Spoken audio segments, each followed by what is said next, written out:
and it's my pleasure to introduce him. You're good.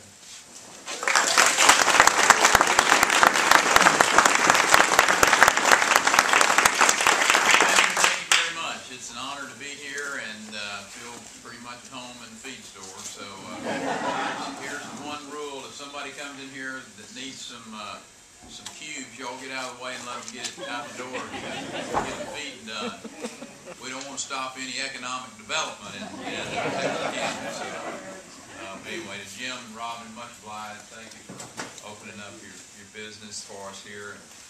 We appreciate, you said 25 years being out here at the North Party, so you know, for me it's great to see a hometown, homegrown business that is succeeding. It's obviously providing the farmers and the ranchers and families here with not only the resources that they need, but it's also supplying some jobs for families, and it's creating that ripple effect, if you will, out across the economy. And the story gets played out time after time all across the state of Texas. We were in Wichita Falls earlier in the day and at a feed store there. And we were just talking about how this story is played out day after day, month after month, and year after year. And it's possible partly because we got this job-friendly climate in the state. And more importantly, because of people like Jim and Mrs. Morris who are willing to risk their capital to take a chance because they know that they're living in a state where that their opportunity to have return on that investment is as good as any place in America. You know, and the fact of the matter is, Texas is better off. It's better off than almost any other state I can think of, thanks to the years of discipline, physical leadership that we've seen at every level, whether it was John at the city level or you know, on up at the state level, the counties, and you know, in just a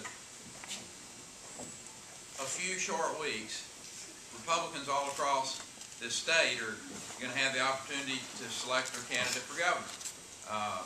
And I might add, we're going to be sending a message all across America with a decision that we make. Kind of like the voters in Massachusetts did. Yes. And so we'll, you know, the question's going to be, are the folks out there going to cast their vote for the Washington establishment with its culture of bailouts and wild spending and skyrocketing debt, or you going to put your faith in leadership whose fiscal conservative discipline has positioned our state for comparative success relative to the rest of this country. And I might add leadership that's willing to stand up and tell Washington, D.C. no. Amen. That's right. You know, it kind of seems every day Texas gets another signal from Washington indicating their desire to reverse the progress that we made here, override our constitutional rights.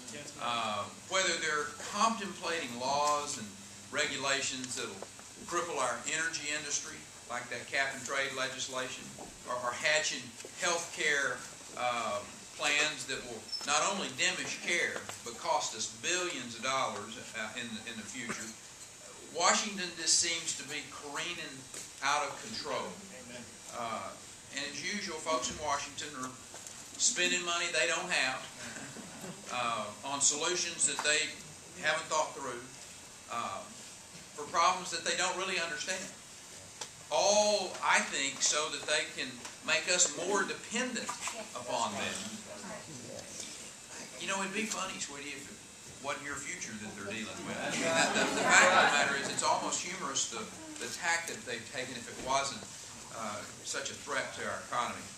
As Washington continues to flail, we're going to stay focused. We're going to be focused on what's important, sustaining an economy that leads this nation, defending our entrepreneurial climate, and defending those risk takers and those innovators.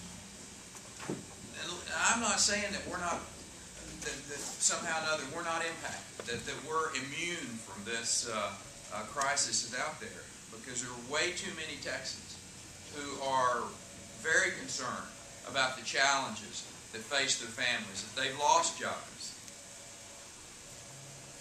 we're not going to be satisfied till every Texan who wants a job has a job. Now, I was really encouraged when a pretty well-known Texas economist, Ray Perryman, he recently said that Texas will be the last state to go into this recession, and it'll be the first state to come out of it.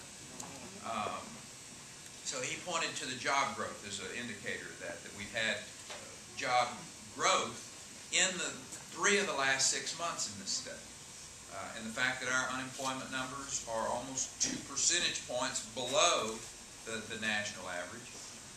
And his sentiment was reinforced just this last week. The Texas Workforce Commission put out some numbers that were, I think, very important for us to look at in a global sense. They looked at a 10-year period of time for the decade of the aughts, if you will. And basically, we created more private sector jobs than any other state in the nation during that 10-year period of time. We have the lowest unemployment rate of any of the Big Ten states. According to Forbes magazine, we also have the lowest debt level of any of the Big Ten states, of the 10 largest states, I guess is a better way to put it. Those remarkable numbers indicate that we've got a really strong economic core in this state, and we've got a state government that's committed to strong fiscal discipline. And bottom line is we're willing to stick to what we know works, and that's sticking to the basics. I happen to credit the climate here in Texas to our adherence to a very clear set of rules. I tell folks, I said, listen, I'm just an animal science major from the beloved Texas A&M, but I totally get it about the principles of government, and they're really pretty simple. Don't spend all the money. And we left $8+ billion in our rainy day fund this last session of the legislature. Have a tax structure and a regulatory climate that is fair and predictable. Have a legal system in place that doesn't allow for oversuing. And fourth, have a public school system that is appropriately funded, an accountable public school system, which says to people who are either expanding or coming into the state that there is a skilled workforce there. In this technology-driven world that we're living in today, having that workforce in place is very important for them. So we stuck to our guns. Those 4 simple principles are easy. The hard part's having the courage. Having the courage to stand up to special interests and say no when you need to. And that's exactly what we've done in this state. Entrepreneurs know that they can succeed on their own merits. Government's not in the Morris's way, by and large, as it has been in too many places across this country. I'll guarantee you, every governor in this country would like to have stood up last year, as I had the opportunity to, and said, we balanced our budget. We cut taxes for 40,000 small businesses, and I guarantee you this was one of them. And we left $8 billion in our rainy day fund. I'm pretty sure Arnold Schwarzenegger would like or the governor of New York or Michigan or Florida for that matter. We're the only state in the country that was able to proclaim that. And when we talk about the public schools and making sure that we keep these children's opportunities to succeed in front of them, Barbara Cargill is a good example, serves on the state board, and seeing those improvements to make our public education system better. For instance, we need to give these young people even more opportunities to succeed.